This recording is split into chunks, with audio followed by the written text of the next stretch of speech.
Isso, mais do que nunca, que, pelo menos os nossos núcleos, a gente tem absoluta consciência de que a casa espírita é de vanguarda e a força do novo.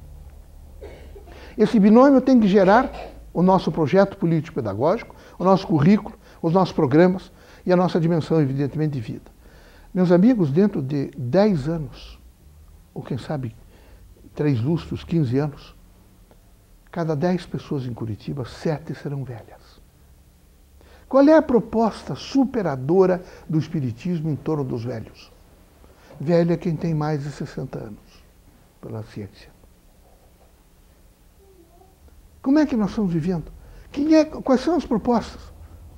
O que é que a doutrina dos espíritos está fazendo em torno desse envelhecimento da população? Qual é o currículo? Nós temos voltado para eles o quê? Nada. Então, é evidente que nós amortecemos. Nós paramos de pensar. O que não fez o Lins de Vasconcelos. O que não fez, não é? O extraordinário, a Bebícer. O que não fez, não é? A dona Mary da Federação, com aquela escola dela. O que não fez, quem sabe, o Chico Xavier, que continuou publicando e compondo e dizendo a coisa nova. Não é? Sem se preocupar com o fenômeno. Então era preciso que nós todos, nesse momento, assumíssemos a posição de revolução, num sentido vertical. Nós temos que alterar integralmente esse campo que aí está. Para isso nós temos que, evidentemente, ler mais, avaliar conteúdo de produto mediúnico, retirar do vocabulário mediúnico algumas desses vocábulos que criam graves crises. Começar a refazer toda a estrutura do centro espírita e o sentido de organização do centro espírita. Dialogar com as pessoas sobre o que representa ser espírita, o que é ser espírita, qual é a proposta de ser espírita. Como é que vai se transformar em ser espírita no sentido do novo, né, da vanguarda? O que é que você vai buscar? Porque espiritismo não é manifestação só de espírito. Aliás, isto é um complemento. Isso foi na década de 50, não é? E o espiritismo tem todos os issos. Tem a avó que era médium, e que recebia espírito, e aquilo ficou e passou a se fazer espiritismo em torno daquilo. Aí tem, às vezes eu ia com minha mãe no centro espírita, é outra mensagem. Tem alguém, por exemplo, que faz... Não, o espiritismo tem uma metodologia própria. Ele tem todo um posicionamento de se fazer fato mediúnico. Então a gente tem que parar um pouco e imediatamente lembrar que isso tem implicações de uma ordem política, de uma ordem cultural, de uma ordem social, moral. Vejam, os espiritistas aqui de Campo Largo, por exemplo, precisariam perguntar para o senhor prefeito como é que fica a parte cultural, por exemplo, de Campo Largo, no que diz respeito à museologia. Aqui passaram empresas extraordinárias em Campo Largo, como as produtoras de porcelana, dessa coisa, estão resguardados. Para o espiritismo é muito importante a historiografia, a estrutura de um acontecimento.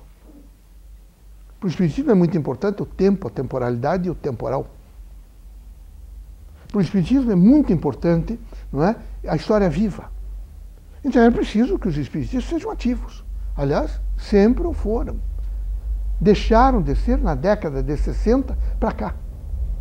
Pararam até de escrever nos jornais. Quando aparece em televisão, alguns deles fazem repetição exata e pública, como se fossem pastores protestantes. Falando rápido, fazendo sempre a ideia do fenômeno. Sempre a ideia. Permanentemente a ideia do fenômeno. De ser conceituado, que é alguém que fala, que compõe. Isso até me parece um dia uma empregada, uma moça que trabalhava conosco, e me escutava, um dia estava assoviando, feliz. Está bem, o Divino Espírito Santo manifestou-se na minha igreja. Que bom, e falou bastante, umas 2 horas. E falou o quê? Não, a gente não entende, é língua estranha. Não é possível uma coisa dessa. Vejam, lá na minha casa religiosa é melhor, porque ele baixa, mas ele fala alguma coisa que a gente entende. Não é? Tem que entender. Senão fica flatus vocis, a gente não entende nada. E não entendeu nada, não é como não acontecesse nada. Então é preciso que a gente avalie, que a gente se detenha num grau de avaliação crítica. E não é crítica contra a gente. Será que eu não estou me transformando em um sujeito não é, absolutamente, perigosamente místico? Será que eu parei, por exemplo, eu teria que voltar, o que foram meus 5 últimos anos, os 10? Como é que eu era aos 18 anos? Como é que eu sou hoje aos 30, aos 20? Qual é a minha característica, evidentemente, de vida no que diz respeito à minha presença no processo mediúnico? Aí a gente vai levantando uma correlação de valores e vai alcançando um binômio, que é fundamental no século XXI. O que é lógico e o que é axiológico. Quais são essas dimensões, evidentemente, lógicas que nos prendem, por exemplo, ao polissistema cultural e espiritual e ao polissistema cultural material? Como é que nós vivemos essa estrutura crítica desses dois momentos? Eu não sei se os senhores percebem essa relação, evidentemente, que é fundamental na vida. Como é que a gente compõe isso? De que maneira nós vamos compor? Então, nós precisamos parar um pouco. Nós estamos aumentando a universidade. Eu não sei hoje o número exato de universidades no país, mas são inúmeras. Aí temos cursos superiores isolados. O Centro Espírita vai receber toda essa reborda. Toda essa gente vai vir para o Centro Espírita, uma parte deles. Virão. E como é que nós estaremos preparados para fazer instrumentos e instruções? Como é que nós damos o instrumento e como é que nós instruímos?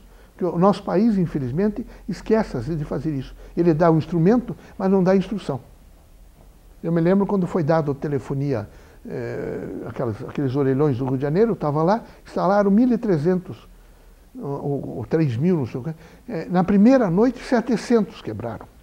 Porque deram a tecnologia básica, mas não a social. Não ensinaram como usar o telefone. Quebraram tudo. E nós pagamos, porque somos nós que pagamos sempre, né? Não tem um elevador de Curitiba que não esteja destruído, quebrado, riscado. Os meninos passaram a pichar todos os muros. Isso é angústia. Será que o Centro Espírita vai ficar fora? Não, nós somos uma pequena célula que não participamos disso. Não, nós temos que participar. Vejam, no dia desses ida, agora vem um outro feriado. Quantos de nós vai desencarnar no feriado? Filhos nossos que nós amamos, osculamos, encostamos o rosto no nosso rosto. E de repente encontramos um menino caído no chão, em óbito. Porque é um verdadeiro... só quem não pensa no corpo e na evolução do espírito. Não fez no cruzamento entre corporeidade, não é? e espiritualidade, a dimensão do espírito. E sai todo mundo correndo e vão. É uma estrada da morte. Sem volta para alguns. Mas é preciso descansar, mas que descansar? E se alguém tiver, por exemplo, um AVC, naquele momento, ele morre. Se a pressão subir um pouco, um carro junto do outro. Quer dizer, nós temos que... O Centro Espírita ensina a pensar, e não o que deve pensar. Nós temos que receber as pessoas aqui dentro, velhos, moços, e imediatamente ensinar a pensar. Ele tem que aprender a pensar. Quando ele entende que ele tem capacidade de pensar, ele sabe que ele tem capacidade de constituir fortemente os seus sentimentos, mas também pode contê-los.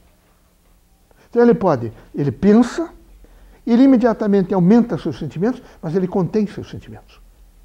Ele não pode ser motivo de escândalos, de destruição, ou uma vontade sem racionalidade crítica. E esse exemplo, por exemplo, de todo mundo no mesmo dia para essas praias, e morrer não sei quantos, é só não pensar.